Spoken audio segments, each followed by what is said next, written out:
आपको अच्छे से समझा दिया था। और आज हम ये अदर फंक्शंस देखने जा रहे हैं। आज हम कार्बोहाइड्रेट मेटाबॉलिज्म में लिवर कैसे काम करता है इस पर चर्चा करेंगे सबसे पहले, और लिवर के अदर फंक्शंस पे भी चर्चा करेंगे।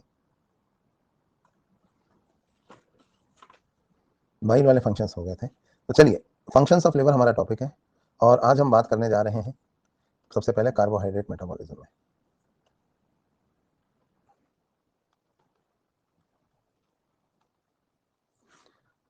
होता क्या है, पहले आप कुछ टर्म्स के मतलब समझ लो, फिर आपको ये चीजें इजी हो जाएंगी। जेनेसिस, लाइसिस, ये वर्ड सुने हैं आपने? Genesis, lysis, neogenesis. अब देखिए जेनेसिस मतलब क्या होता है, टू सिंथेसाइज या क्रिएट या प्रोड्यूस। लाइसिस मतलब होता है टू ब्रेक डाउन। नियोजेनेसिस मतलब to synthesize from new source. मतलब किसी जो नॉर्मली उसे जिस चीज से बनाते हैं उससे ना बना के किसी नए सोर्स से बनाना, वो कहलाता है नियोजेनेसिस। ठीक है। अब देखिए शुगर का मेटाबॉलिज्म कैसे चलता है, कार्बोहाइड्रेट मेटाबॉलिज्म। तो मैं आपको यहाँ पे कार्बोहाइड्रेट मेटाबॉलिज्म के बारे में पढ़ा रहा हूँ। अब सपोज ये हमारी ब्लड वेसल है,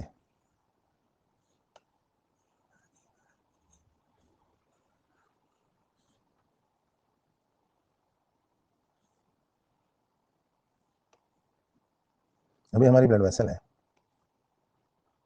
इधर ये हमारी एलिमेंट्री कैनाल है, और ये सपोज हमारा लिवर है। ठीक है। होता ये है, ध्यान दीजिए यहाँ पे बातें करना बंद, दो चीजें मैं यहाँ बना रहा हूँ, ये लिवर है। ठीक है। अब जब हम खाना खाते हैं तो हमारी एलिमेंट्री कैनाल में फूड आया, फूड का डाइजेशन के बाद एब्जॉर्प्शन होता है, तो उसमें जो शुगर है, कार्बोहाइड्रेट जो भी है, वो एब्जॉर्ब होकर कहाँ पहुंचता है, वो पहुंचता है ब्लड में, ग्लूकोज के फॉर्म में। तो ये ब्लड है जहां पर पहुंचा है ग्लूकोज।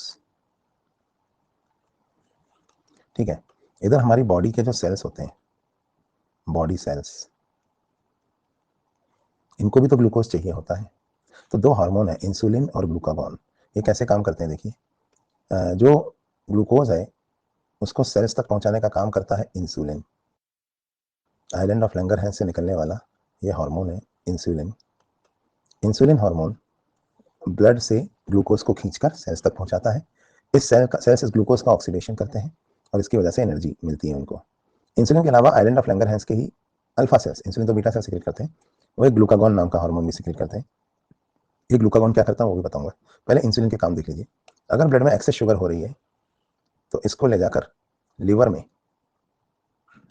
इसको लिवर में ले जाना, ठीक है, इस एक्सेस शुगर को, और लिवर में ले जाकर इस शुगर को कन्वर्ट कर देना, किसमें, ग्लाइकोजन में। इस शुगर को ग्लाइकोजन में कन्वर्ट कर देना, ये काम भी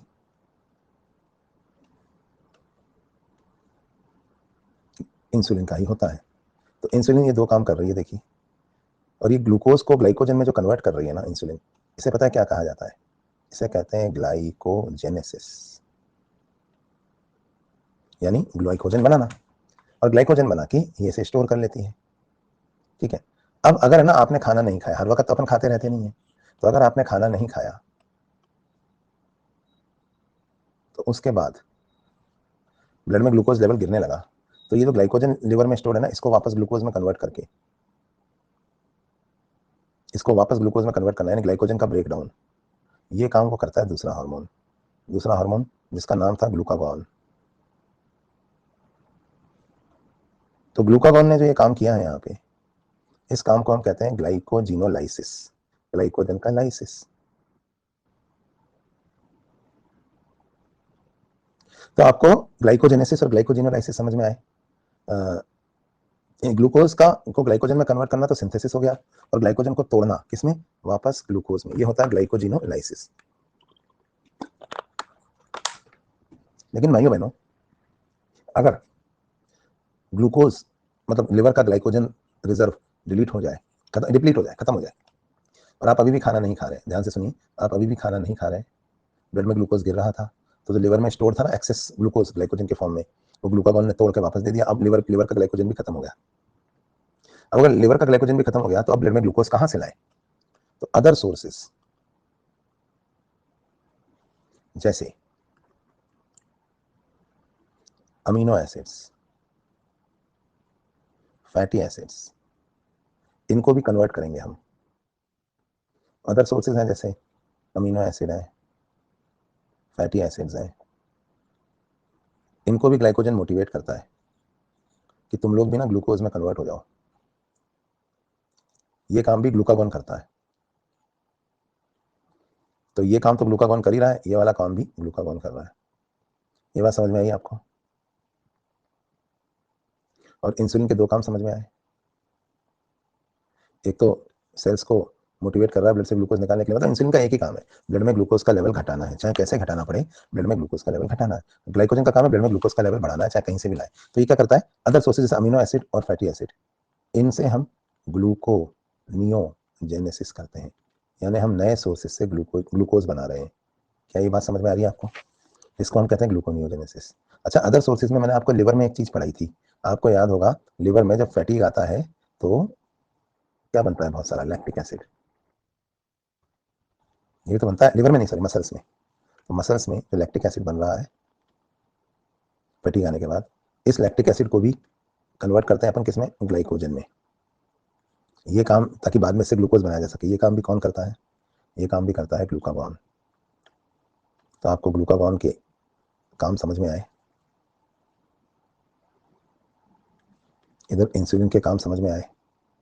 तो ये इंसुलिन और ग्लूकागॉन के काम है। मैंने आपको चार चीजें पढ़ाई, इसको क्या बोलेंगे बताओ? इसको बोलेंगे ग्लाइकोनियोजेनेसिस। ग्लाइकोजन बना रहे हैं ना नए सोर्स से, तो ये कहलाएगा ग्लाइकोनियोजेनेसिस। तो मैंने आपको ग्लाइकोजेनेसिस पढ़ाया, मैंने आपको ग्लाइकोजिनोलाइसिस पढ़ाया, मैंने आपको ग्लूकोनियोजेनेसिस पढ़ाया, और मैंने आपको ग्लाइकोनियोजेनेसिस पढ़ाया। क्या ये चारों चीजें आपको समझ में आई? ये काम कार्बोहाइड्रेट मेटाबॉलिज्म के, ये सारे काम लिवर में होते हैं। ठीक है, चलो भाई, तो हमने अभी अभी दूसरा जो फंक्शन था लिवर का वो पढ़ दिया है, कार्बोहाइड्रेट मेटाबॉलिज्म। यानी ग्लाइकोजेनेसिस क्या होता है, एक्स्ट्रा ग्लूकोज को ग्लाइकोजन में कन्वर्ट कर देना। ग्लाइकोजिनोलाइसिस क्या होता है, conversion of glycogen into glucose again जब ग्लूकोज लेवल गिरे। ग्लूकोनियोजेनेसिस मतलब नॉन कार्बोहाइड्रेट कंपाउंड से, जैसे अमीनो एसिड और फैटी एसिड को ग्लूकोज में बदलना। और ग्लाइकोनियोजेनेसिस मतलब synthesis of glycogen from lactic acid. ये चारों मैंने आपको पढ़ा दिए हैं। ठीक है, आगे बढ़े, चलिए। और क्या काम करता है लिवर? देखिए, लिवर जो है वो फैट को स्टोर भी करता है, खासतौर पे अल्कोहल वगैरह जो लोग पीते हैं ना, तो उसमें ये अल्कोहल जब एलिमेंट्री कैनाल से अब्जॉर्ब होकर लिवर में जाता है, तो लिवर इसको ना फैट में बदल देता है, और ये फैट यहीं स्टोर होता रहता है लिवर में, इसे हम कहते हैं फैटी लिवर। ये अच्छी सिचुएशन नहीं है, पर है। इसके अलावा आपको पता है डिटॉक्सिफिकेशन करता है, हर टॉक्सिक चीज को लिवर जो है लेस टॉक्सिक में कन्वर्ट कर देता है। तो deamination and urea formation, liver ही अमोनिया को यूरिया में बदलता है। अमीनो एसिड वगैरह जो भी है उनका डीअमीनेशन हो रहा है, कैसे भी अमोनिया बन रहा है, तो अमोनिया को यूरिया में कौन बदल रहा है, यही लिवर ही बदल रहा है। मैं इधर एक छोटी सी बात बताना चाह रहा था आगे बढ़ने से पहले, इस चीज को देखिए आप, ये जो इंसुलिन है ना, ये इंसुलिन ग्लूकोज को बॉडी सेल्स तक पहुंचाती है। इसके रिसेप्टर ना बॉडी सेल्स पे जुड़ते हैं, यहाँ इंसुलिन के रिसेप्टर्स होते हैं बॉडी सेल पे, तो इंसुलिन से जुड़ती है और इन सेल्स को मोटिवेट करती है कि तुम ब्लड में से ग्लूकोज खींचो। अब एक बात सोचो, अगर इंसुलिन नहीं है या इंसुलिन बॉडी सेल से नहीं जुड़ पा रही है, डायबिटीज में क्या होता है वो बता रहा हूँ, या तो इंसुलिन है नहीं या इंसुलिन बॉडी सेल से नहीं जुड़ पा रही है। तीसरी कंडीशन डायबिटीज नहीं है, आप खाना ही नहीं खा रहे, तो ब्लड में ग्लूकोज खत्म हो गया। तो तीन चीजें सोचिए, या तो ब्लड में ग्लूकोज खत्म हो गया है, या फिर इंसुलिन खराब, इंसुलिन नहीं है, या इंसुलिन काम नहीं कर रही है सेल्स के ऊपर। ऐसे में सेल्स को ग्लूकोज नहीं मिल पाएगा, क्योंकि या तो है नहीं या ये ले नहीं पा रहे सेल्स ग्लूकोज से, है ना, इंसुलिन है नहीं यहाँ पे, तो ग्लूकोज मिल नहीं पा रहा सेल्स को। तो अब अगर सेल्स को ग्लूकोज नहीं मिल रहा है तो सेल पता है क्या करेंगे, अब अपनी एनर्जी बनाने के लिए ये फैट का ऑक्सीडेशन करेंगे, और जब ये फैट का ऑक्सीडेशन करेंगे ना ये सेल्स, और इससे एनर्जी बनाएंगे, तो एनर्जी के साथ साथ कीटोन बॉडीज भी रिलीज होंगी। फैट के ऑक्सीडेशन से कीटोन बॉडीज निकलती हैं, ये ब्लड को एसिडिक बनाती जाएंगी। तो ब्लड में एसिडिटी भी बढ़ेगी और ब्लड में कीटोन बॉडीज भी ज़्यादा हो जाएंगी और यूरिन में भी फिर कीटोन जो है वो निकलेगा। समझ में आ रही बात? ज़्यादा हो जाएगा तो निकलना नहीं चाहिए वैसे तो ये भाई हमने देखा कि फैट का ऑक्सीडेशन तब करती हैं सेल्स जब उनको किसी रीज़न से शुगर नहीं मिल रही। तो जो लोग वेट लॉस करते हैं ना उनको कीटोन सुना है नहीं सुना आपने? नहीं सुना होगा। शुगर फ्री डाइट देते हैं तो उनके अंदर कीटोसिस होने लगता है, कीटोन बॉडीज बढ़ने लगती है। तो ये तो हमने पढ़ दिया फंक्शन ऑफ लिवर के 2-3-4 पॉइंट। अगला है ब्लड का प्यूरिफिकेशन। ये कैसे करती है लिवर बताइए? ये मैंने आपको पढ़ाया है। वो कफर सेल साइनोसाइड्स में से कचरा खा खा कर साफ करते रहते हैं। याद आया? तो कफर सेल जो है वो साइनोसाइड्स में से कचरा खा खा कर साफ करते रहते हैं।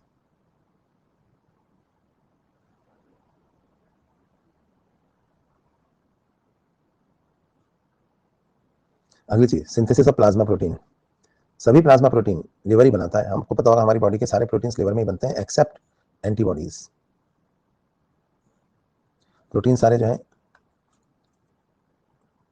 अंशु पूछ रही है कफर सेल कहाँ से सिक्रीट होता है? सेल कभी सिक्रीट होते हैं ऐसे? सेल है वो फैगोसाइटिक सेल। मोनोसाइट्स ब्लड में नहीं पढ़ाया था मैंने? जो मोनोसाइट्स ब्लड से निकल के टिश्यू में चले जाते हैं उनको अलग अलग नामों से बुलाया जाता है, Kupffer cell, dust cell, glial cell, है ना? चलिए, तो सभी प्लाज्मा प्रोटीन जैसे क्लॉटिंग प्रोटीन वगैरह ये सब भी सभी प्लाज्मा प्रोटीन एंटीबॉडी छोड़ के और यहाँ तक कि क्लॉटिंग प्रोटीन वगैरह भी सब लिवर ही बनाता है। क्लॉटिंग फैक्टर्स भी लिवर में बनते हैं। हेपेरिन का सिंथेसिस भी करता है लिवर, जो कि एक एंटीकोएगुलेंट है। इसके अलावा हेपेरिन को बेसोफिल्स भी बनाते हैं। इसके अलावा लिवर जो है वो विटामिन ए भी बनाता है, जो उसमें कफर सेल के अलावा स्टीलेट सेल्स वगैरह थे वही बनाते हैं। इसके अलावा लिवर जो है कुछ वाइटामिन को स्टोर भी करता है, कुछ मिनरल्स को भी स्टोर करता है। वो कहते हैं लिवर आयरन का अच्छा सोर्स होता है। कलेजी खाते हैं ना लोग, जिगर, कीमा, कलेजी या लिवर। इसके अलावा वो टॉक्सिक चीज़ों को जो लिवर में जाती हैं उनको नॉन टॉक्सिक सब्सटेंसेज में चेंज करता है और इम्ब्रियोनिक स्टेज में ब्लड भी बनाता है लिवर, याद होगा आपको। ठीक है, तो ये हो गए लिवर के काम। तो लिवर के सारे फंक्शंस हमने आज पढ़ लिए हैं। बाइल जूस ये मैं आपको पहले ही पढ़ा चुका हूं। तो भाई लिवर खत्म हो गया, अब हम पढ़ेंगे पेनक्रियाज।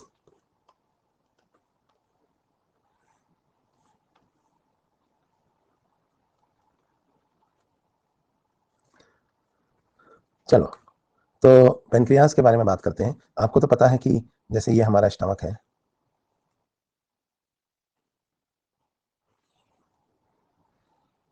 फिर ये अगर डुडेनम है यहाँ,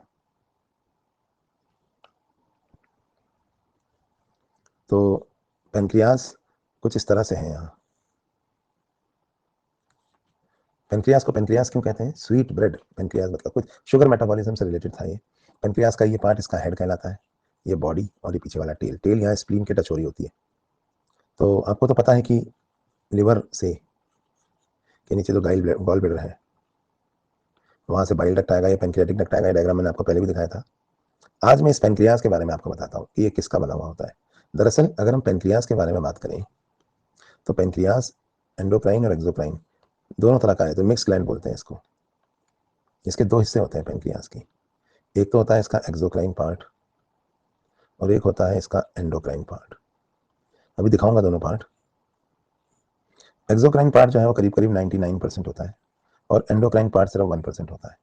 जो एक्सोक्राइन पार्ट है उसे हम कहते हैं पेनक्रियाटिक एसिनाई, ठीक है। लेकिन एंडोक्राइन पार्ट जो होता है वो होते हैं आइलैंड ऑफ लैंगरहैंस।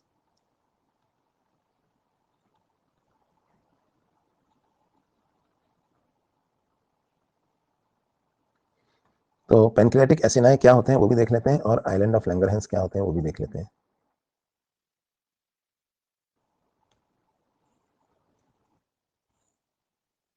देखो, पेनक्रियास को अगर मैं जूम करूं तो इसके अंदर बहुत सारे, इसमें जो डक्ट है ये देखो, ये एक पेनक्रियाटिक डक्ट है ना जो यहाँ आके खुल रहा है। इस डक्ट को हम देखते हैं।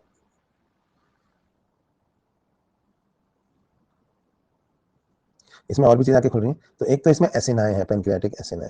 एसिनाई ना ऐसे सेल्स है, मतलब ये देखो, ये एक एसिनाई कैसा होता है? सेल्स की तरह होता है। सपोज ये एक सेल है, ये दूसरा सेल है, ये तीसरा सेल है और ये चौथा सेल है। तो ये चारों सेल जो है ना मिलकर अपना सिक्रीशन एक डक्ट के अंदर रिलीज कर रहे हैं। इस स्ट्रक्चर को हम एसिनाई कहते हैं। तो ये जो सेल आपको यहाँ दिख रहे हैं, ये सेल अपने सिक्रीशन को एक डक्ट में निकाल देते हैं और ये डक्ट फिर इस सिक्रीशन को लेके जा रहा है बाहर। तो ऐसे ना बहुत सारे एसिनाई होते हैं। देखो मैं आपको जूम करके दिखाऊं यहाँ पे, तो जैसे ये एक एसिनाई है, करोड़ों एसिनाई, और इन एसिनाई में डक्ट होते हैं। डक्ट देखो, इसका डक्ट, तो ये सब डक्ट मिलके एक डक्ट बनाकर किसमें खुल गए, ये देखो आप, इस पैनक्रियाटिक डक्ट में अपना सिक्रीशन रिलीज कर देंगे। तो ये ऐसे बहुत सारे एसिनाई यहाँ पर होते हैं। मतलब पूरा पेनक्रियास का जो इंटरस्टिशियल स्पेस है, ये ऐसे ही एसिनाई से भरा हुआ होता है। मैं आपको दिखाता हूँ ये एसिनाई, ये देखिए, देखो ये पेनक्रियास का सब्सटेंस है, तो ये एसिनाई है। देखिए ये एक्सोक्राइन पार्ट है, ये दिख रहा है आपको, ये एसिनाई है। एसिनाई ही एसिनाई, जैसे इंटरस्टिशियल स्पेस में बहुत सारे एसिनाई हैं। एसिनाई का मतलब पेनक्रियास के इंटरस्टिशियल स्पेस में एसिनाई एसिनाई बिखरे हुए हैं। जैसे पानी में जलकुंभी होती है ना, वैसे सपोज ये तालाब है, ये पेनक्रियास है, इस तालाब का पानी इंटरस्टिशियल फ्लूइड है, तो इसमें आपको कितने सारे एसिनाई दिख रहे हैं। तो इस तरह से एसिनाई ही एसिनाई होते हैं यहाँ पर। सपोज ये पेनक्रियास का इंटरस्टिशियल स्पेस है, तो आप देखो इसमें कितने सारे एसिनाई हैं। ये देखिए, दिख रहा है आपको, ये मैं बना रहा हूँ, ये सब एसिनाई हैं, ये सब पेनक्रियास के अंदर है। ये पेनक्रियास है ना, और इनके बीच बीच में छोटे छोटे आइलैंड है।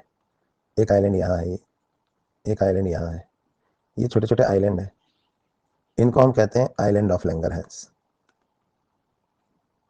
जैसे तालाब है ना, इस तालाब में एक आइलैंड ये रहा, यहाँ एक आइलैंड ये है यहाँ, बस बाकी पूरे तालाब के, ये पानी क्या है, तालाब का पानी क्या है बताओ, ये इंटरस्टिशियल स्पेस। इसमें आपको ये सब क्या दिख रहे हैं, एसिनाई ही एसिनाई। एसिनाई के बीच बीच में कहीं पर एक एक आइलैंड है। ये जो एक आइलैंड है ना दोस्तों, यहाँ देखो ये आइलैंड, इसे तालाब में, जलकुंभियों के तालाब में एक आध नाव तैर रही है आइलैंड की तरह, देखा होगा आपने ऐसा, और इस नाव में 4 आदमी बैठे हैं, अल्फा, बीटा, 4 तरह के सेल हैं इस आइलैंड में, गामा और पीपी। गामा को हम डेल्टा भी बोलते हैं, और पीपी, पीपी सेल। तो ये 4 तरह के लोग यहाँ बैठे हुए हैं इस आइलैंड पे, इनको हम देखेंगे अभी, अल्फा, डेल्टा, बीटा और पीपी, पेनक्रियाटिक पॉलीपेप्टाइड। तो ये सब यहाँ बैठे हुए हैं। तो एसिनाई में 4 तरह के सेल्स हैं यहाँ। तो जैसे पूरा तालाब की तरह, ये देखिए आप, जलकुंभी की तरह पूरे पेनक्रियास के अंदर एसिनाई ही एसिनाई बिखरे होते हैं। इन एसिनाई के बीच में डक्ट्स होते हैं,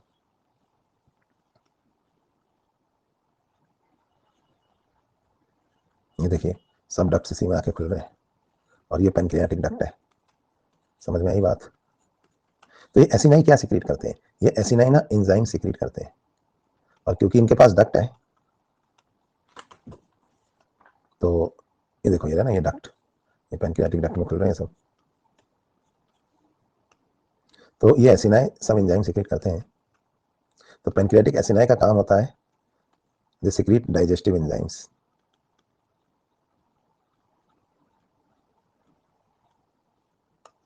ठीक है, यही काम है इनका।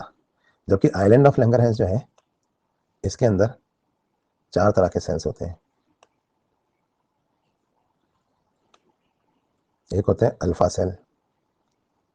4 तरह के सेल्स कौन से हैं, जस्ट सेकंड में जो अपलोड कर रहा हूँ यहाँ पे, थोड़ा सा पेनक्रियास के बारे में अपलोड कर देता हूँ कुछ चीज़ें, ये मॉड्यूल में दी हुई हैं। ये देखिए पेनक्रियास के 4 तरह के सेल्स के बारे में, ये कुछ फोटोग्राफ्स भी आप देख सकते हैं यहाँ, ये देखिए। ये बात तो समझ में नहीं आएगा। ये देखो ये पेनक्रियास है, ये आपको पेनक्रियास का डक्ट नजर आ रहा है इसमें, ये पेनक्रियास का डक्ट है, ठीक है। ये देखिए ये एसिनाई है, दिख रहा है आपको, ये एसिनाई है, और एसिनाई मिलके एक डक्ट में खुल रहे हैं यहाँ पे।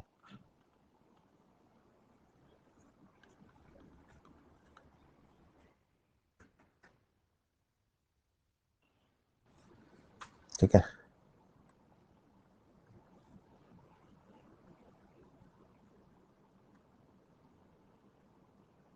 तो एसिनाई तो आपने देख लिए, पैनक्रियाटिक एसिनाई आपने अच्छे से देख लिए। अब मैं आपको जो एंडोक्राइन वाला पार्ट है डक्टलेस, उसके बारे में दिखाता हूँ। अल्फा, बीटा, डेल्टा और पीपी सेल्स, 4 तरह के सेल हैं इसमें।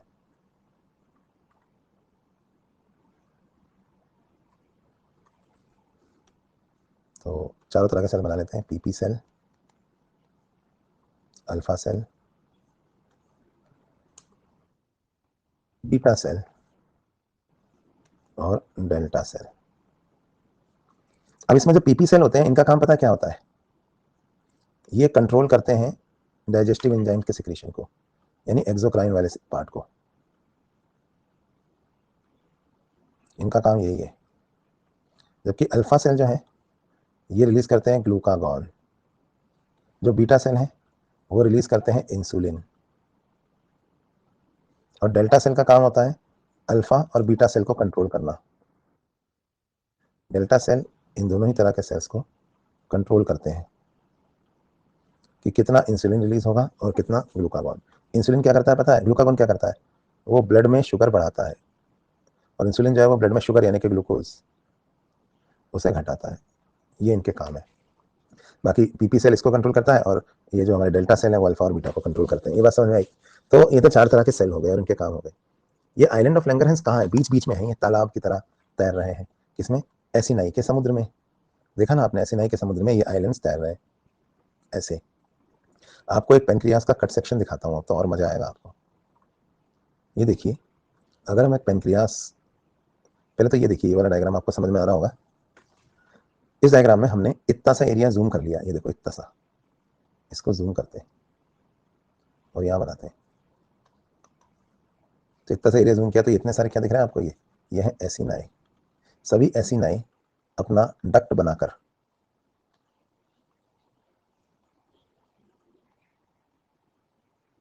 देखो ये डक्ट बन रहा है ना, ये कहाँ जा रहा है डक्ट? ये जा रहा है डुडेनम में, इससे सिक्रीशन होगा, है ना। लेकिन बीच बीच में कुछ आइलैंड भी दिख रहे हैं आपको। ये देखो, ये एक आइलैंड है, ये एंडोक्राइन पार्ट है। अब और भी अच्छा एक 3D सा डायग्राम दिखाते हैं जिसमें हम पेनक्रियास को अंदर से देख रहे हैं। पेनक्रियास का एक सेक्शन देखते हैं, ये देखिए। अब इस डायग्राम को ध्यान से देखो, यहाँ देखो ऊपर, ये पेनक्रियास था ना। मैंने क्या किया, इस पेनक्रियास के इतने से हिस्से को जूम किया। समझ में आई बात? ये देखो, ये क्या है? ये एसिनाई है। ये क्या है? ये डक्ट है। कहाँ जा रहा है डक्ट? ये जा रहा है टू डुडेनम, है ना। और ये 3D में देख रहे हैं अपन। बीच में ये एक आइलैंड दबा हुआ है यहाँ, दिखा? ये है आइलैंड ऑफ लैंगरहैंस। ये एंडोक्राइन पार्ट है, क्योंकि यहाँ पे ना हार्मोन सीधा ये देखो, ब्लड वेसल अंदर आ रही है और वेन वापस जा रही है। तो ये जो ब्लड यहाँ से गुजर रहा है ना, इसके अंदर से ब्लड से गुजर रहा है। यहाँ पर ये जो सेल्स है, अल्फा बीटा, देखो अल्फा बीटा डेल्टा सब सेल्स है इसके अंदर। ये सेल अपने हार्मोन को सीधा इस ब्लड वेसल के अंदर गिरा देते हैं। तो सीधा हार्मोन को ब्लड वेसल के अंदर सिक्रीट कर दिया जाता है। इसमें पीपी सेल नहीं दिख रहे हैं, तो लो मैं बना देता हूँ, नहीं दिख रहे तो ये लो। पीपी सेल किसको कंट्रोल करते हैं? एसिनाई को। तो ये अल्फा बीटा डेल्टा और पीपी 4 तरह के सेल्स इसमें होते हैं। समझ में आया आपको? तो ये हमने ना पेनक्रियास का स्ट्रक्चर समझा, अब इसके फंक्शन समझेंगे। तो यहाँ पे आप देख सकते हैं, हमने पेनक्रियास और पेनक्रियास के 4 तरह के सेल्स के बारे में पढ़ा। कौन से सेल क्या करते हैं वो भी देखा।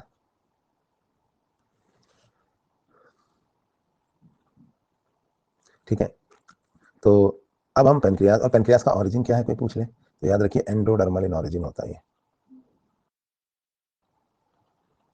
और पेनक्रियाटिक एसिनाई डाइजेस्टिव एंजाइम भी सिक्रीट करते हैं, और एक और चीज सिक्रीट करते हैं, एल्केलाइन बाइकार्बोनेट्स। तो ये 2 तरह की चीजें सिक्रीट होती हैं। पीपी सेल्स तो डाइजेस्टिव एंजाइम को कंट्रोल करते हैं, और एल्केलाइन बाइकार्बोनेट कितना सिक्रीट करेंगे, सिक्रीटिन नाम का एक हार्मोन जो डुडेनम से रिलीज होता है वो डिसाइड करता है।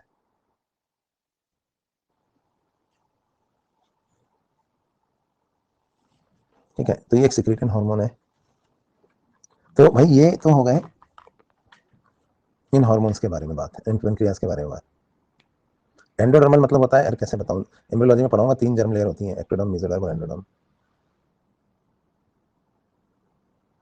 तो ये एक आइलैंड ऑफ लंगा एसिनाई में, देखो इसमें इस डायग्राम में क्या, ये एसिनाई है,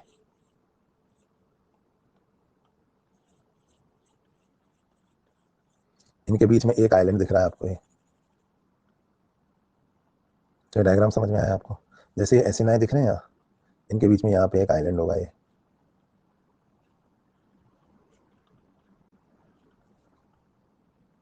और बाकी बाइल डक्ट, ये तो मैंने आपको बता ही दिया है कि जो बाइल डक्ट आ रहा था ना, इसके लिए यहाँ पे बॉयडन का स्फिंक्टर है और ये ओडी का स्फिंक्टर है, ये दोनों स्फिंक्टर्स मैं आपको बता चुका हूँ।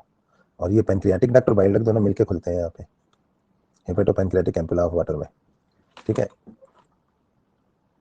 और यहीं पे स्फिंक्टर ऑफ ओडी होता है, ये भी मैंने बता दिया है। अच्छा, पेंक्रियाज में एक एक्स्ट्रा डक्ट भी होता है, डक्ट ऑफ सेंटोरिनी, ये नीट में नहीं पूछा जाएगा, पर ये देखो आप, ये दिख रहा है आपको, ये मेन डक्ट के अलावा एक एक्स्ट्रा डक्ट भी है, इसको हम सेंटोरिनी का डक्ट कहते हैं। तो ये नहीं पूछेगा कोई, तो ये पेंक्रियाज भी मैंने आपको यहाँ पर पढ़ा दिया, और 4 तरह के सेल्स, अल्फा, बीटा, डेल्टा और पीपी, ये भी पढ़ा दिया मैंने आपको। ये सारे हार्मोन कैसे होते हैं, प्रोटीन होते हैं, प्रोटीन इन नेचर।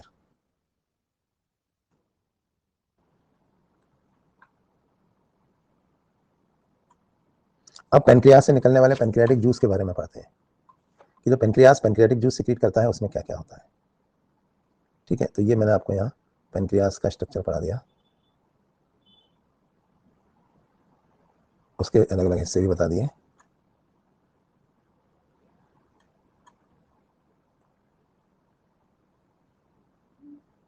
चलिए आगे बढ़ते हैं, और पेंक्रियाज से निकलने वाले पेंक्रियाटिक जूस के बारे में थोड़ी सी जानकारी लेते हैं। देखो भाइयों, पेंक्रियाज से जो सिक्रीशन निकलता है इसे हम कहते हैं पेंक्रियाटिक जूस। आप लिखना चाहें तो लिख लें, वैसे तो मॉड्यूल में है, पर मैं लिख लिख के ही पढ़ाऊंगा, तो मैं यहाँ लिख देता हूँ। ये पेंक्रियाज से निकलने वाला सिक्रीशन है। पहले इसका वॉल्यूम, इसका पीएच, ये दोनों चीज़ें आप नोट कर सकते हैं। 1 से 1.5 लीटर इसका वॉल्यूम है, और पीएच है 7.5 से 8.3।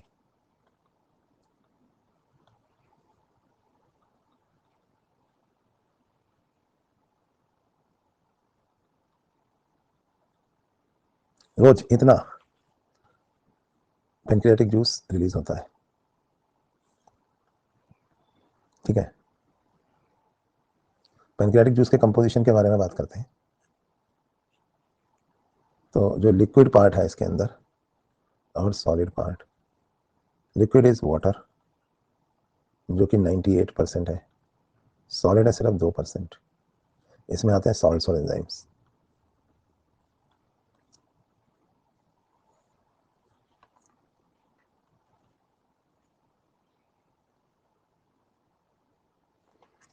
Liquid is water, solid is salt and enzyme, तो इसको भी देख लेते हैं।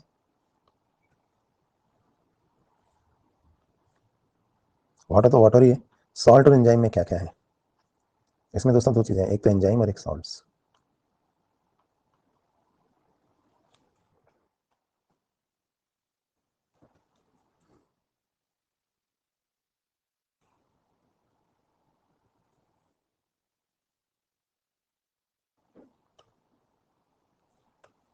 पहले बात करते हैं एंजाइम्स की,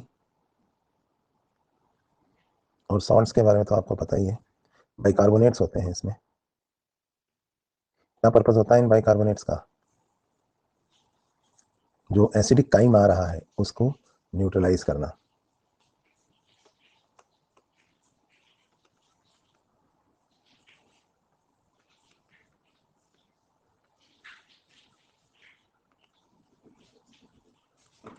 ठीक है।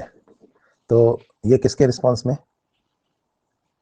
सिक्रीटिन हार्मोन जो है वो इनके सिक्रीशन को स्टिमुलेट करता है, जबकि एंजाइम्स के सिक्रीशन को कॉलिसिस्टोकाइनिन, पेनक्रियोजाइनिन, ये जो हार्मोन है जो कहाँ से रिलीज होता है, डुडेनम से और पीपी सेल्स, इनसे निकलने वाले हार्मोन्स, ये दोनों मिलके एंजाइम के सिक्रीशन को स्टिमुलेट करते हैं,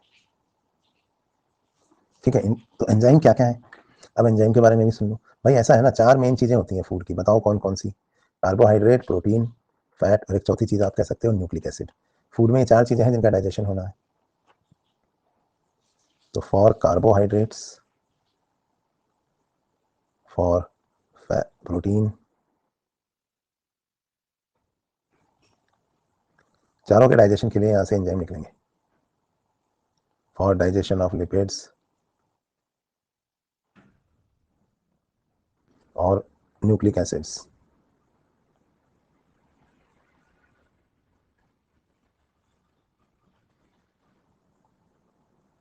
कार्बोहाइड्रेट के डाइजेशन के लिए जो एंजाइम निकलते हैं वो कहलाते हैं पैनक्रियाटिक एमाइलेज। ठीक है, तो कार्बोहाइड्रेट के लिए pancreatic amylase, pancreatic amylase enzymes को हम एमाइलोप्सिन भी कहते हैं। इन्हीं का एक नाम अल्फा एमाइलेज भी है। अब प्रोटीन के डाइजेशन के लिए सुनिए भाई, बातें मत करो। प्रोटीन बड़ा प्रोटीन होता है ना, पहले हम उसको छोटे छोटे प्रोटीनों में तोड़ते हैं, फिर उसके बाद हम उसके टुकड़े टुकड़े करते हैं। तो प्रोटीन के डाइजेशन के लिए यहाँ पे दो तरह के एंजाइम्स होते हैं, एक एंडोपेप्टाइडेज और एक एक्सोपेप्टाइडेज। तो यहाँ पे मुझे आपको ये बताना बहुत जरूरी है कि एंडोपेप्टाइडेज क्या होते हैं और एक्सोपेप्टाइडेज क्या होते हैं, फिर मैं इनके एग्जांपल्स बताऊंगा। ठीक है, तो पहले आप एंडोपेप्टाइडेज और एक्सोपेप्टाइडेज में फर्क समझ लीजिए। आपने कभी देखा है एक कसाई किस तरह से बोटी तोड़ता है या काटता है? जैसे सपोज ये बोटी है बड़ी सी, है ना, तो इसको खाट ऐसे बीच में से ही तोड़ा, दो टुकड़े हो गए, दो टुकड़े हो गए कि नहीं हो गए, है ना। अब देखना, ये एक एंड है, ये दूसरा एंड है, मान लो ये अमाइनो एंड है और ये जो है वो COOH वाला एंड है। तो ऐसे बीच में से थोड़ा खट, उसके बाद फिर एक तरफ से खट खट खट खट खट खट, या फिर इस तरफ से ऐसे ऐसे खीरा काटते हैं ना, ऐसे काटता चला जाएगा। समझ में आ रही है? एक होता है बीच में से तोड़ना, एक होता है बीच में से तोड़ना, एक होता है साइड से एक एक पीस निकालते चले जाना। समझ रहे हैं? तो प्रोटीएज एंजाइम्स दो तरह के होते हैं। Protease enzymes are of two types, एक होते हैं एंडोपेप्टाइडेज और दूसरे होते हैं एक्सोपेप्टाइडेज। ठीक है, एंडोपेप्टाइडेज बीच में से तोड़ते हैं, हिंदी में लिख दूं, बीच में से तोड़ना, वो एंडोपेप्टाइडेज का काम है। साइड से एक एक पीस निकालना, ये एक्सोपेप्टाइडेज कर रहे हैं। ठीक है, दिखाता हूं आपको, ये देखिए,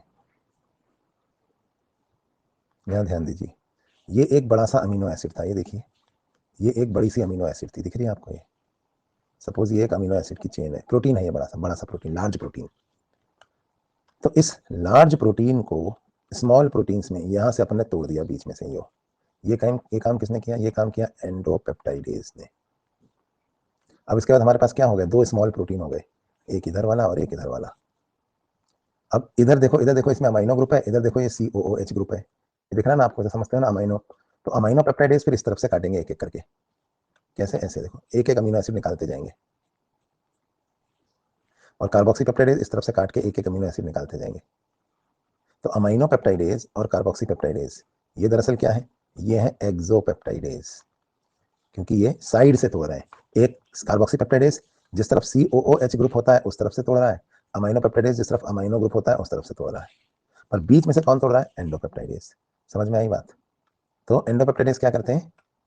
दे break large protein into smaller proteins, जैसे पेप्टोन्स और प्रोटियोज। यानी ये अगर चेन है तो इसको बीच में से तोड़ देंगे ऐसे। इस चेन के एक तरफ देखो कौन सा ग्रुप है? अमाइनो ग्रुप, और एक तरफ कौन सा ग्रुप है? COH group. तो ये इसको दो हिस्सों में तोड़ देंगे, एक हिस्सा ये रहा, दूसरा ये रहा इधर। ठीक है, तो ये होते हैं एंडोपेप्टाइडेज, बीच में से तोड़ने वाले। जबकि एक्सोपेप्टाइडेज कौन से होते हैं? ये साइड से तोड़ते हैं। तो मैं आपको एंडोपेप्टाइडेज के एग्जांपल बताता हूँ, एंडोपेप्टाइडेज के 3 एग्जांपल बताता हूँ मैं आपको।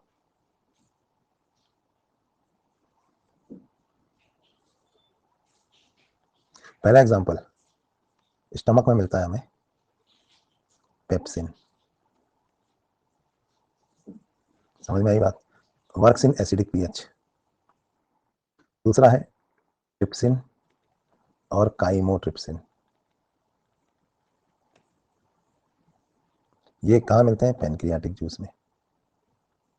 तो ट्रिप्सिन काइमोट्रिप्सिन पैनक्रियाटिक जूस से रिलीज होते हैं, जबकि गैस्ट्रिक जूस में क्या होता है? पेप्सिन। ये सबका काम वही है। क्या काम है? बड़े प्रोटीन को स्मॉलर प्रोटीन्स में तोड़ना। समझ में आई बात? पेप्टोन और प्रोटियोज में तोड़ देना, ठीक है। जबकि एक्सोपेप्टाइडेज साइड से एक एक पीस तोड़ते हैं, और एक्सोपेप्टाइडेज दो तरीके के होते हैं। एक होता है कार्बोक्सी पेप्टाइडेज, दूसरा होता है अमाइनो पेप्टाइडेज। कार्बोक्सी पेप्टाइडेज कहाँ मिलता है पता है आपको? ये मिलता है पैनक्रियाटिक जूस में, जबकि अमाइनो पेप्टाइडेज मिलता है इंटेस्टाइनल जूस में।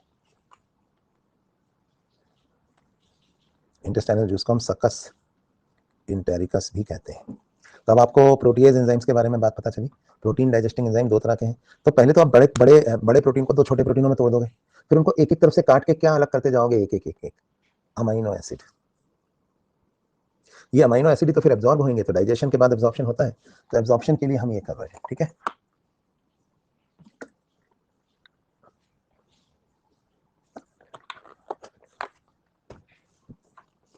तो प्रोटीएज एंजाइम जो है दो तरीके के होते हैं, समझ में आ गया आपको? वापस आते हैं जो हम लिख रहे थे। तो पैनक्रियाटिक जूस में कौन कौन से एंडोपेप्टाइडेज मिलते हैं, जल्दी से बताओ? ट्रिप्सिन और काइमोट्रिप्सिन। एक्सोपेप्टाइडेज कौन सा मिलता है बताओ? कार्बोक्सी पेप्टाइडेज, ठीक है। अब आ जाओ फैट के डाइजेशन पे। तो पैनक्रियाटिक जूस में फैट के डाइजेशन की क्या व्यवस्था है वो भी देख लीजिए। ट्रिप्सिन काइमोट्रिप्सिन कैसे काम करते हैं वो भी मैं बता देता हूं आपको। तो पेनक्रियाज में ट्रिप्सिन और काइमोट्रिप्सिन कैसे काम करते हैं ये मैं आपको एक सेकंड यहाँ पे बता देता हूं।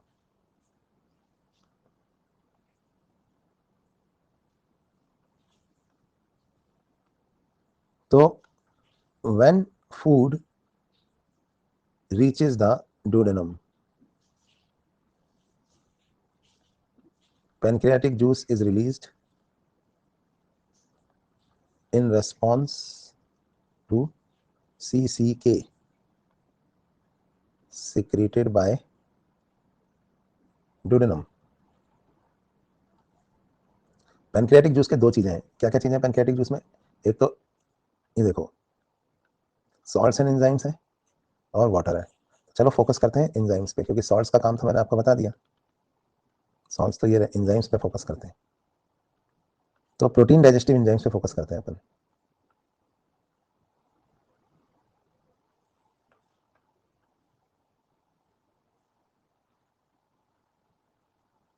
सीसीके एंड सिक्रेटिन लिख दूं? सीसीके से एंजाइम रिलीज हो रहे हैं और सिक्रेटिन से बाइकार्बोनेट, ठीक है। चलिए, अब क्या होता है जब फूड इंटेस्टाइन में रिलीज होता है तो डुओडेनम से एक और हार्मोन रिलीज होता है, इसका नाम होता है enterokinase. Now duodenum releases enterokinase. ये इंटेरोकाइनेज क्या करता है पता है? ट्रिप्सिन और काइमोट्रिप्सिन जो कि पैनक्रियाटिक जूस में है, ये दोनों फिलहाल इनएक्टिव है। तो ट्रिप्सिन और काइमोट्रिप्सिन दोनों ही फिलहाल इनएक्टिव है। तो बहुत सारे ट्रिप्सिन के मॉलिक्यूल हैं जो यहाँ सो रहे हैं। देखिए ये सब ट्रिप्सिन है, ये सब सो रहे हैं, है ना। और बहुत सारे काइमोट्रिप्सिन है, वो भी यहाँ पर सो रहे हैं। ये दोनों ही सो रहे हैं, ठीक है, ट्रिप्सिन और काइमोट्रिप्सिन दोनों यहाँ सो रहे हैं। तो इंटेरोकाइनेज क्या करता है पता है? सो रहे हैं मतलब इनएक्टिव है। इनएक्टिव मतलब ट्रिप्सिनोजिन और काइमोट्रिप्सिनोजिन के फॉर्म में है। यानी कैसे है? इनएक्टिव है, ठीक है। तो अभी इंट्रोकाइनेज जाकर सबसे पहले एक ट्रिप्सिनोजिन को जलाता है। ध्यान दीजिए, एक ट्रिप्सिनोजिन इसको जलाता है ये। तो इंट्रोकाइनेज जाके एक ट्रिप्सिनोजिन को जलाता है और वो एक ट्रिप्सिनोजिन का मॉलिक्यूल किस में बदल जाता है? ट्रिप्सिन में। अब ये जाग गया। जैसे ही ये ट्रिप्सिन जाग जाता है ना, ये अपने दूसरे भाइयों को यानी दूसरे ट्रिप्सिनोजिनों को सबको जगाना शुरू करता है। अबे सब जागो, एक जाग गया है तो अभी सबको जगाएगा। और साथ में ये जो जाग गया था ना ट्रिप्सिनोजन, ट्रिप्सिन में बदल गया था, ये काइमोट्रिप्सिनोजनों को भी जगाएगा, तुम भी जागो। तो अभी क्या होता है, ट्रिप्सिनोजन जाग गया तो अब ये अदर ट्रिप्सिनोजन मॉलिक्यूल्स को भी एक्टिवेट करता है और किस में बदलता है, ट्रिप्सिन में। इधर जो ट्रिप्सिन जाग गया था वो एक काम और करता है, ये काम क्या है, जो काइमोट्रिप्सिनोजन सो रहे थे उनको भी जगाओ।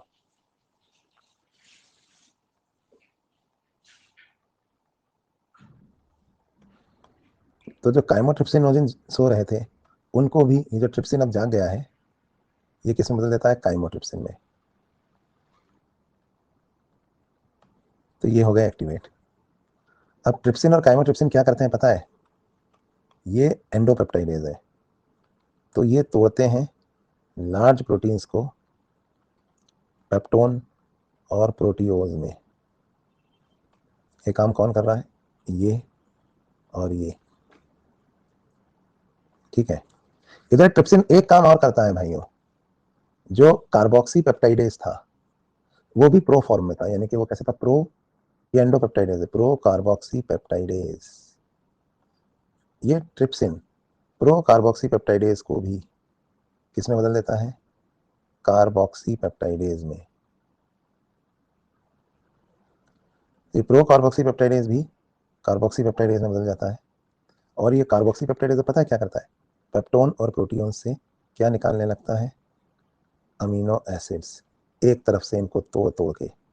किस तरफ से तोड़ तोड़ के, COOH ग्रुप वाली तरफ से तोड़ तोड़ के इसमें से अमीनो एसिड्स अलग करने लगता है, क्योंकि यही तो हमें निकालने थे, अमीनो एसिड्स। बात समझ में आई।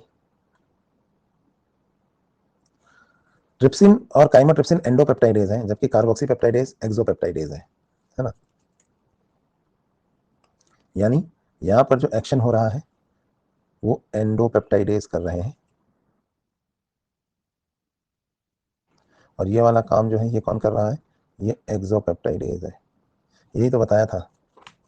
तो इस तरह से प्रोटीन का डाइजेशन होता है और अमीनो एसिड बनते हैं। ये स्लाइड खुद में एक समरी है। 1 मिनट का ब्रेक लेते हैं, यहीं से कंटिन्यू करेंगे। 1 मिनट का ब्रेक दे रहा हूं, थोड़ा डाइजेस्ट कर लो इस बात को।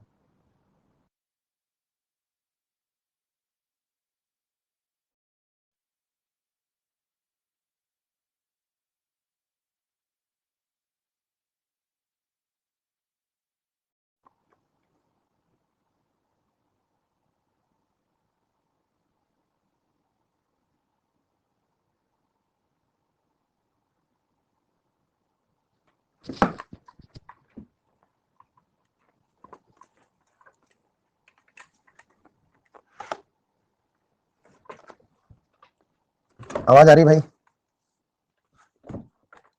तो हमने यहां पे देखा कि किस तरह से ये जो प्रोटीन्स हैं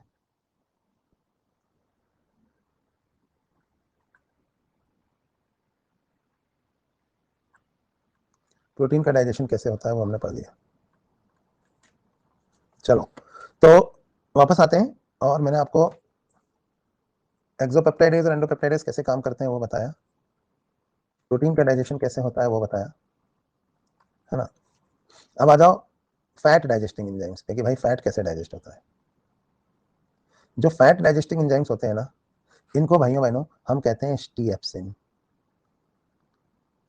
और स्टीएप्सिन जो है ये 3 होते हैं। आपको तो पता है फैट का डाइजेशन होगा तो फैटी एसिड बनेंगे और ग्लिसरॉल बनेगा, सुना है कि नहीं। ठीक है, तो फैटी एसिड बनेगा और ग्लिसरॉल बनेगा। तो फैटी एसिड और ग्लिसरॉल बाद में टूटते जाते हैं। तो एक तो इमल्सिफिकेशन हो चुका होगा फैट का, क्योंकि बाइल है, तो अब इस पे कौन एक्ट कर सकता है, पेनक्रियाटिक लाइपेज। इसके अलावा कोलेस्ट्रॉल्स के जो एस्टर्स होते हैं उनको डाइजेस्ट करने के लिए कोलेस्ट्रॉल एस्टरेज, और फॉस्फोलिपिड्स अगर हैं, थोड़े बहुत तो होते ही है ना फूड में, तो उनको डाइजेस्ट करने के लिए फॉस्फोलाइपेज। तो ये पेनक्रियाटिक लाइपेज कैसे फिर फैट को फैटी एसिड और ग्लिसरॉल में तोड़ता है, ये हम जब डाइजेशन की प्रोसेस पढ़ेंगे तब डिटेल में देखेंगे। ठीक है। अब न्यूक्लिक एसिड 2 तरह के होते हैं, बताओ कौन से, डीएनए और आरएनए। उनके लिए यहां पर न्यूक्लियेज एंजाइम पाए जाते हैं, और ये न्यूक्लियस एंजाइम 2 तरह के होते हैं। कौन कौन से होते हैं देखिए, डीएनए एज और आरएनए एज। डीएनए एज क्या करेगा आप समझ ही गए, ये डीएनए को तोड़ेगा किसमें, न्यूक्लियोटाइड्स में, और आरएनए एज किसमें तोड़ेगा, आरएनए को तोड़ेगा न्यूक्लियोटाइड्स में। समझ में आ रहा है आपको? तो ये कुछ मेन यहां पर आप कह सकते हैं कि एंजाइम्स थे, 4 मेन तरह के एंजाइम। तो पैंक्रियाटिक जूस भाइयों बहनों मैंने कंपोजिशन पढ़ा दिया है आपको, ये याद करना है आपको, ठीक है। ये पैंक्रियाटिक जूस का कंपोजिशन हो गया, ठीक है। अब आगे देखते हैं हम, पैंक्रियाटिक जूस हमने पढ़ दिया है। एक कंपैरिजन बताता हूं मैं आपको एंडोपेप्टाइडेजों में, दो एंडोपेप्टाइडेज का, एक जो गैस्ट्रिक एंडोपेप्टाइडेज थे और दूसरे जो आपके कार्बोक्सीपेप्टाइडेज और इनके बीच में ही बता दूंगा। तो पहले एंडो और एक्सोपेप्टाइडेज के बीच में कंपैरिजन देख लो आप यहाँ पे, एंडोपेप्टाइडेज क्या करते हैं और एक्सोपेप्टाइडेज क्या करते हैं। देखो एंडोपेप्टाइडेज जो है ना,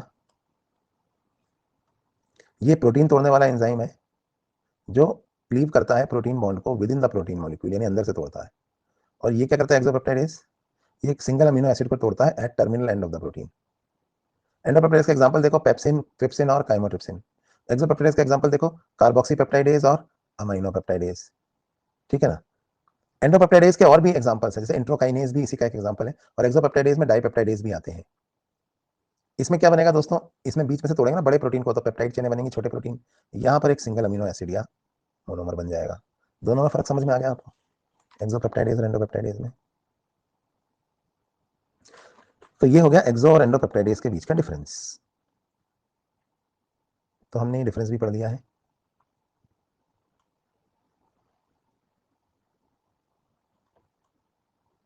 एक और छोटा सा डिफरेंस मैं आपको पढ़ा दूं, पेप्सिन और ट्रिप्सिन के बीच का डिफरेंस। क्या आपको याद है पेप्सिन कहां सिक्रीट होता था और ट्रिप्सिन कहां सिक्रीट होता है? अच्छे से याद होगा। ये तो स्टमक में है और ये इंटेस्टाइन में है। तो पहला डिफरेंस तो आपको दिख ही गया भाई, पेप्सिन जो है वो स्टमक में था और ट्रिप्सिन जो है वो इंटेस्टाइन में है। पेप्सिन की खास बात क्या है बताओ, ये कैसे पीएच में काम करता है? एसिडिक पीएच में, जबकि ट्रिप्सिन एल्कलाइन पीएच में। लेकिन मैं आपको दो और डिफरेंस बताता हूं जो अभी तक मैंने नहीं बताया। स्टमक में पेप्सिन जो काम करता है वो कोलेजन को अच्छे से हाइड्रोलाइज करता है, जबकि ट्रिप्सिन जो है वो कोलेजन को उतना अच्छा हाइड्रोलाइज नहीं करता है। तो नॉनवेज जो लोग खाते हैं ना, जिनके अंदर कोलेजन का हाइड्रोलिसिस होता है, नॉनवेज ज्यादा होता है ना कोलेजन में, कोलेजन प्रोटीन होता है ना, तो उनका ना स्टमक में ज्यादा अच्छा डाइजेशन होता है। दूसरी बात, जो मिल्क है उसको भी पेप्सिन तोड़ सकता है, लेकिन ट्रिप्सिन उसे मिल्क को इतना अच्छा नहीं तोड़ता। तो मिल्क मिल्क भी एक तरह का नॉनवेज ही हो गया ना, एनिमल प्रोडक्ट्स होते हैं ना, मिल्क हो गया नॉनवेज हो गया, इनको डाइजेस्ट करने में पेप्सिन का रोल ज्यादा है। जबकि जो दूसरे प्रोटीन है वेजिटेरियन प्रोटीन, दाल वगैरह, उनको डाइजेस्ट करने में ट्रिप्सिन का रोल ज्यादा है। बात समझ में आ गई? तो ये पेप्सिन और ट्रिप्सिन का एक और फर्क है, वेज और नॉनवेज वालों में पेप्सिन मिल्क और कोलेजन को अच्छा काम करता है, लेकिन ट्रिप्सिन जो है ना वो अदर प्रोटीन पे अच्छा काम करता है, वेजिटेरियन प्रोटीन पे मिल्क और कोलेजन पे उतना अच्छे से काम नहीं करता है।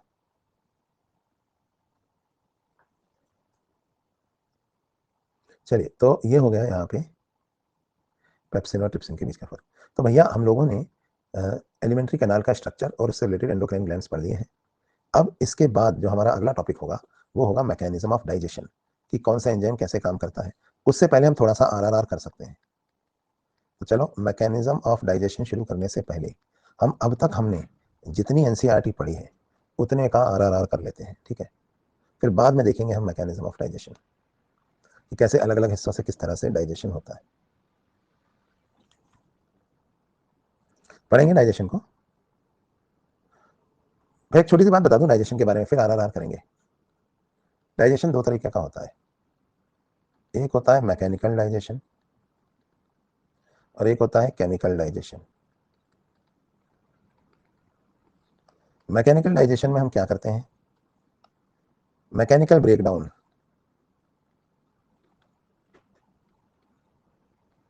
Of large food particles into small food particles। जबकि केमिकल डाइजेशन में क्या होता है, यहां पे हो रहा है chemical breakdown of polymers, polymers of food into monomers. क्योंकि एब्जॉर्प्शन जो है वो किस फॉर्म में होता है, मोनोमर्स का ही, तो फिर बाद में एब्जॉर्प्शन होगा। ये पढ़ेंगे हम अगले क्लास में, ठीक है। तो यहीं से हम पढ़ेंगे, पर इससे पहले दोस्तों हम लोग आज एनसीईआरटी रिवाइज कर लेते हैं। अब तक जितना एनसीईआरटी में से पढ़ा, अब तक जो पढ़ा उसको एनसीईआरटी में से पढ़ लेते हैं। चलो,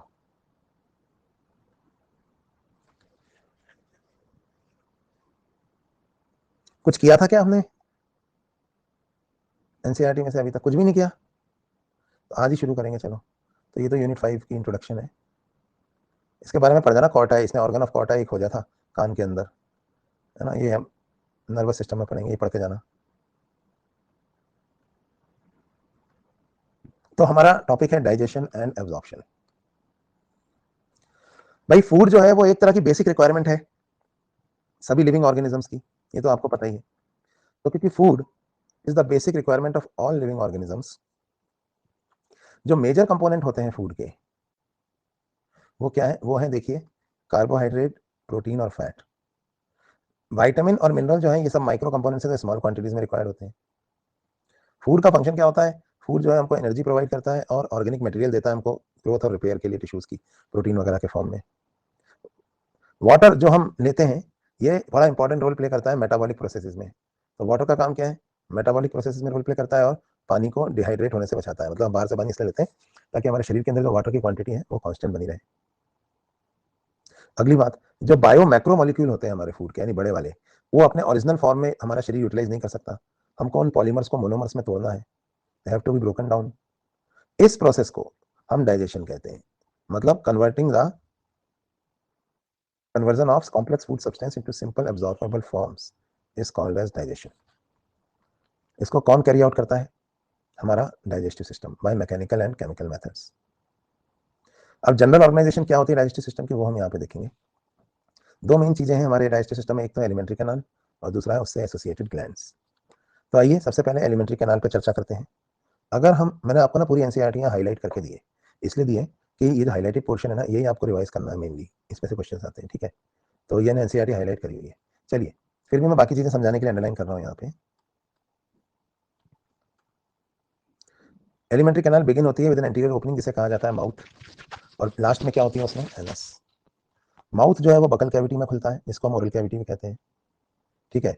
ओरल कैविटी में बहुत सारे दांत होते हैं और एक मस्कुलर टंग होती है। हर एक दांत में, हर एक जो टूथ है यानी दांत है वो सॉकेट के अंदर होता है। Every tooth is in A socket of jaw bones. ऐसे दांतों को हम क्या कहते हैं? थीकोडोंट। दूसरी बात, दो सेट आते हैं हमारे अंदर दांतों के अपनी लाइफ में, एक टेम्परेरी और एक परमानेंट, है ना। 20 दांत तो दोबारा आते हैं, इसको कहते हैं डाइफायोडोंट, ठीक है। जिनको एनसीईआरटी नहीं दिख रही हो एक बार रिफ्रेश करें। तो थीकोडोंट और डाइफायोडोंट का मतलब समझ गए। अब एक एडल्ट ह्यूमन में अगर हम देखें तो 32 परमानेंट टीथ होते हैं जो 4 डिफरेंट टाइप के होते हैं। तो एडल्ट ह्यूमन में 32 परमानेंट टीथ होते हैं, 4 डिफरेंट टाइप्स के हैं। इन्हें 4 टाइप कौन से हैं? इंसाइजर, कैनाइन, प्रीमोलर और मोलर। डेंटल फॉर्मूला जिसमें इसको रिप्रेजेंट किया जाता है वो बताया था मैंने आपको, 2123 अपॉन 2123 है। फिर hard chewing surface of teeth, इसको हम इनामिल कहते हैं, ये फूड को चबाने में मदद करती है।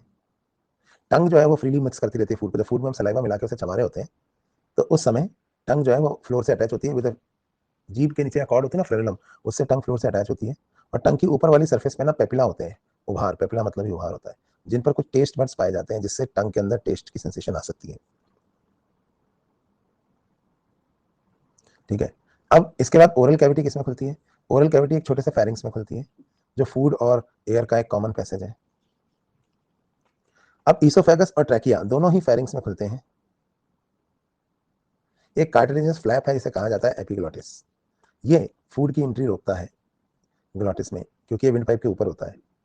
जबकि पीछे जो ईसोफेगस है वो पतली सी एक ट्यूब है जो नेक के थ्रू पास होती है, डायफ्राम को पेनिट्रेट करते हुए जे शेप बैग यानी स्टमक के अंदर जाकर वो खत्म हो जाती है, ये लिखा है यहाँ पे।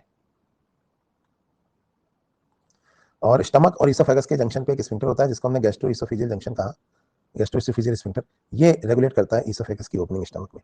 तो आपने वो डाइजेस्टिव सिस्टम वाला देखा है अभी तक कि नहीं देखा, जो यूट्यूब पे मैंने डाला था, एट बायोलॉजी एजी सर? आप क्यों नहीं देखते उसको? सब्सक्राइब करो उसको, चैनल को, दिया तो है लिंक, मैं भेज देता हूँ, एक सेकेंड।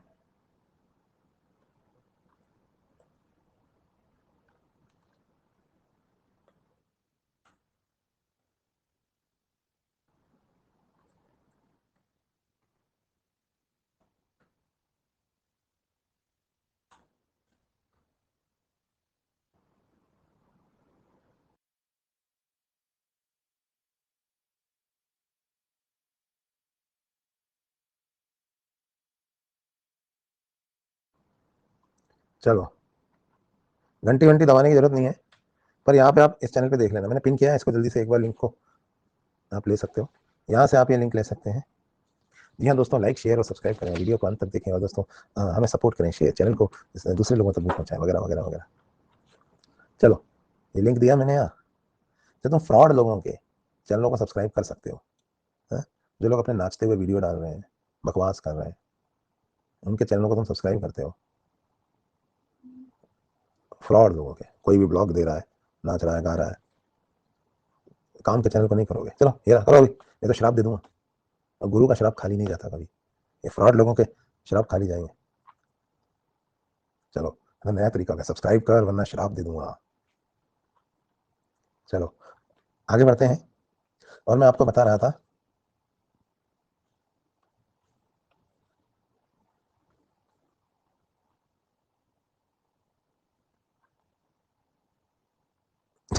सही कह रहा है शीश, कसम दे दो, तुम्हें तुम्हारी कसम है तो सब्सक्राइब करना पड़ेगा।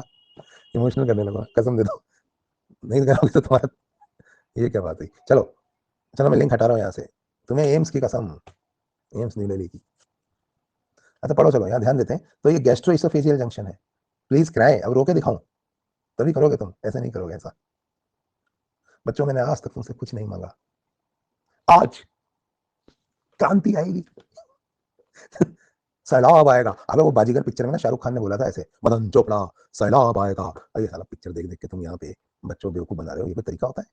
भगाओ इन लोगों को यहाँ से, टीचर हो मजाक हो। चलो बंद करते हैं, ये मैं हटा रहा हूँ यहाँ से लिंक। हाँ पढ़ दो पढ़ दो पढ़ दो। तो यहाँ पे देखो, गैस्ट्रोइसोफेजियल जंक्शन जो है ये रेगुलेट कर रहा है ना। आगे बढ़ते हैं।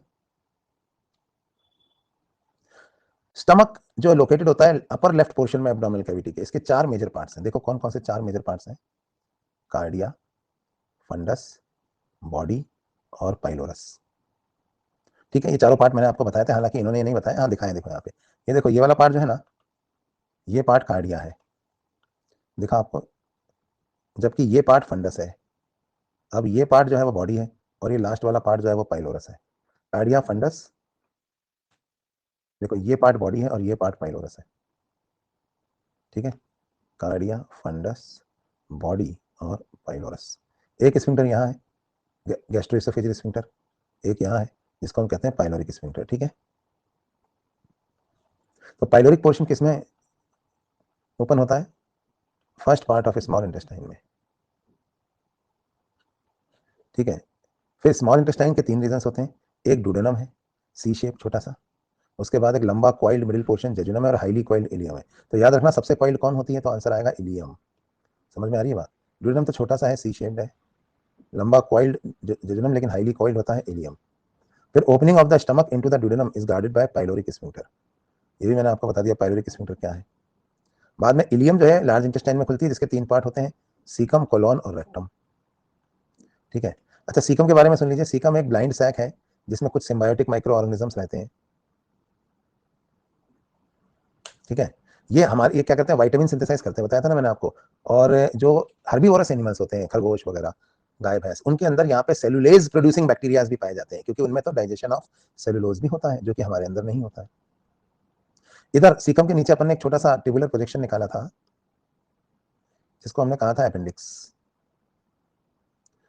इसके बाद कोलॉन के तीन तीन नहीं चार हिस्से होते हैं, कौन कौन से? Ascending colon, transverse colon, descending colon और सिग्मोइड कोलॉन। ये भी मैंने आपको दिखाए थे। ठीक है, अब जो लास्ट का डिसेंडिंग पार्ट है वो किसमें ओपन होता है? वो रेक्टम में ओपन होता है, जो बाहर एनएस से खुल जाती है। अब एलिमेंट्री कैनाल की वॉल के चार लेयर्स याद करो, चार लेयर बताए थे एलिमेंट्री कैनाल की वॉल के, यहाँ वॉल ऑफ एलिमेंट्री कैनाल पढ़ाई जा रही है, चार लेयर आपको याद होंगे। सबसे बाहर पेरिटोनियम की लेयर सीरोसा, फिर मसल लेयर, फिर सब म्यूकोजा और फिर म्यूकोजा। सबसे पहले ये नंबर वन वाली लेयर बता रहे हैं म्यूकोजा, सबसे पहले ये नंबर वन वाली लेयर बता रहे हैं सीरोसा। हमने डाला था ना नाम 1 2A 2B, है ना। तो सीरोसा मेसोथीलियम की बनी हुई होती है। इसके बाद दूसरा लेयर होता है मस्कुलरिस लेयर। अब मस्कुलरिस लेयर में दो थे, एक तो आउटर लॉन्जिट्यूडनल और इनर सर्कुलर, यानी 2A और 2B। और इसके बाद कभी कभी 2C भी होता है, यहाँ लिखा हुआ है oblique muscle layer may be present in some regions. अब ये सम रीजन लिखने की जगह अगर ये स्टमक लिख देते तो बच्चों को थोड़ा इजी हो जाता। कुछ बच्चे सोच रहे होंगे माउथ में होती है, नहीं सोच सकते हैं ना। कुछ बच्चे सोचेंगे सम लेयर में हो सकता है इसोफेगस हो, कुछ ज़्यादा इंटेलिजेंट बच्चे सोचेंगे सम लेयर्स में हो सकता है किडनी में हो, कुछ इमोशनल बच्चे सोचेंगे सर ब्रेन में भी हो सकती है। तो स्टमक लिख देते थोड़ा ईजी हो जाता, लेकिन सम रीजन लिख दिया, मिस्ट्री बना दी है। फिर इसके बाद आता है तीसरा थ्री वाला रीजन। थ्री क्या था? सब म्यूकोजा। सब म्यूकोजा में दोस्तों क्या मिलता है? यहाँ मिलती है लूज कनेक्टिव टिश्यू, जिसमें नर्व्स हैं, ब्लड है और लिम्फ वेसल्स हैं, ये याद रखना। ये सब म्यूकोजा में। अच्छा, डुडेनम वाले पोर्शन में कुछ ग्लैंड्स भी होते हैं सब म्यूकोजा में। अब नाम लिखने में पता नहीं क्यों शर्म आ रही थी। नहीं नहीं, नाम नहीं बताएंगे हम, कल जावत लिख देते तो ज्यादा अच्छा था ना, ब्रनर्स ग्लैंड। अपने मुंह से हम उनका नाम कैसे लें? उनका नाम ब्रनर ग्लैंड है। अरे लिख देते हैं, ऐसे भी क्या शर्मा रहे? पता नहीं किसने। भैया ग्लैंड्स आर प्रेजेंट, कौन से ग्लैंड है बता कर? शर्मा रहे हैं ऐसे करके, नाम नहीं लेंगे। ब्रनर ग्लैंड किस नाम से बुलाते हैं? ब्रनर ग्लैंड नाम से बुलाते हो तो लिख देते ना। Glands are also present in submucosa. अब इनर मोस्ट लेयर के बारे में बात कर रहे हैं, तो वहां पे एलिमेंट्री कैनाल के लुमिनस में होती है म्यूकोजा।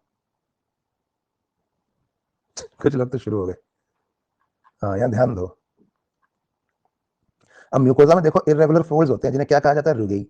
मैंने बताया था ना आपको, स्टमक में इरेगुलर फोल्ड्स को रुगेई कहा जाता है। ध्यान से देखो, यही पढ़ाया था मैंने, इन्होंने समझाया नहीं पर बात सही है। और वही फोल्ड की जगह अगर फोल्ड फिंगर लाइक फोल्डिंग होगी जो कि इंटेस्टाइन में होती है, तो उनका नाम बदल के विलाई हो जाएगा। बोलो, याद आया? इन स्मॉल इंटेस्टाइन में। तो अगर बड़े बड़े ऐसे फोल्ड्स हैं तो वो रुगेई है, और वही फिंगर लाइक फोल्डिंग हो रही है तो वो विलाई है। अब विलाई में आगे बहुत न्यूमरस माइक्रोस्कोपिक फोल्ड्स होते हैं, माइक्रोविलाई, जो कि सेल मेम्ब्रेन के फोल्ड्स हैं। इनके बारे में लिख रहे हैं यहाँ पे, देखो ये नीचे। इन्हीं को ब्रश बॉर्डर भी कहा जाता है भाइयों बहनों। तो ये सब मॉडिफिकेशन किस लिए होते हैं? सरफेस एरिया बढ़ाने के लिए, ठीक है। अब विलाई में कैपिलरीज होती हैं, लिम्फ वेसल्स भी होती हैं, जिन्हें लैक्टियल कहा जाता है। तो विलाई में लिम्फ वेसल्स भी होती हैं, उन्हें हम लैक्टियल कहते हैं, ठीक है। ये देखो यहाँ पे विलाई बनाया इन्होंने, ये 4 लेयर बनाई है, सीरोसा, फिर ये सर्कुलर और लॉन्जिट्यूडनल मसल लेयर, और ये सब म्यूकोजा, और ये तीसरी वाली, ये चौथी वाली म्यूकोजा, ठीक है। और यहाँ पे अंदर आप देख सकते हैं ये विलाई है, दिख रहे हैं आपको? ये हमने बना के देखे थे, वही वाला डायग्राम है, दिख रहा है आपको? ये विलाई है, ये विलाई है, जिनके अंदर ब्लड वेसल भी है और लिम्फ वेसल भी है। इधर म्यूकोजा की एपिथेलियम में गॉबलेट सेल्स होते हैं, बिल्कुल होते हैं भाई। और ये गॉबलेट सेल म्यूकस सीक्रेट करते थे, लुब्रिकेशन और फूड को बाइंड करने का काम करते हैं। और यही स्टमक में भी पाई जाते हैं म्यूकोजल सेल्स, वहाँ इन्हें गैस्ट्रिक ग्लैंड्स के, इसके अलावा गैस्ट्रिक ग्लैंड्स भी पाए जाते हैं वहाँ। और जो बेस ऑफ विलाई में लंबी लंबी दरारें होती हैं, याद है वो दरारें दरारें क्या बताई थी मैंने आपको? क्रिप्स ऑफ लिवर कोन, जिनके अंदर ब्रनर ग्लैंड खुलते हैं, ठीक है। ये था। फिर आ जाइए डाइजेस्टिव ग्लैंड्स के बारे में। तो ये एलिमेंट्री कैनाल का स्ट्रक्चर खत्म हो गया भाइयों बहनों। अब एलिमेंट्री कैनाल, एलिमेंट्री कैनाल में डाउट्स ले लूँ? अच्छा, तो डाइजेस्टिव ग्लैंड से अगली बार आरआरआर करवा लेंगे। 5 मिनट अभी मैं डाउट्स ले लेता हूँ, जिनको जाना है वो जा सकते हैं। तो अगली क्लास में पहले अपन